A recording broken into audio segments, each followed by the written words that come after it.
Actualité africaine. Elle est proche du G20. Les activistes sud-africains réclament justice climatique et allègement de la dette. À Johannesburg, la capitale économique de l'Afrique du Sud, des militants se sont rassemblés mercredi 19 novembre 2025 pour interpeller les dirigeants mondiaux à l'approche du sommet du G20, prévu samedi 22 et dimanche 23 novembre. L'événement réunira des responsables politiques de plus de 40 pays ainsi que des représentants d'organisations internationales telles que la Banque mondiale, le Fonds monétaire international FMI, l'Organisation des Nations Unies ONU ou encore l'Organisation mondiale du commerce OMC. Pour les activistes, ce rendez-vous constitue une occasion cruciale de faire entendre leurs revendications. Le pays hôte souhaite placer au cœur des discussions les préoccupations des nations les plus vulnérables, notamment face à l'aggravation des catastrophes climatiques. Les manifestants dénoncent quant à eux l'injustice qui frappe les populations pauvres, prises en tenaille entre l'urgence écologique et le poids d'une dette écrasante. Sekwetlan Famodi, directeur du New Economy Hub au sein de l'African Climate Foundation, a affirmé que les populations du monde entier se lèvent contre la mainmise des élites économiques, soutenues selon lui par les grandes puissances mondiales. Il appelle les dirigeants à agir avec détermination et transparence afin de garantir une véritable protection. On l'écoute.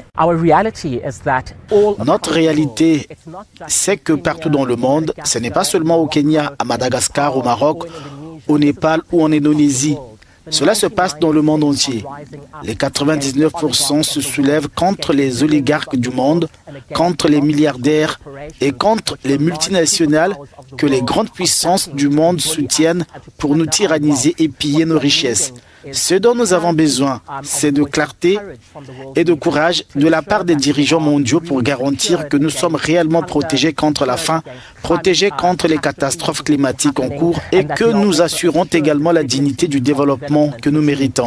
Selon les données de l'ONU, en 2024, près de 3,3 milliards de personnes vivaient dans des pays où les dépenses liées aux intérêts de la dette dépassaient les budgets de la santé ou de l'éducation. Ce chiffre pourrait atteindre 3,4 milliards en 2025.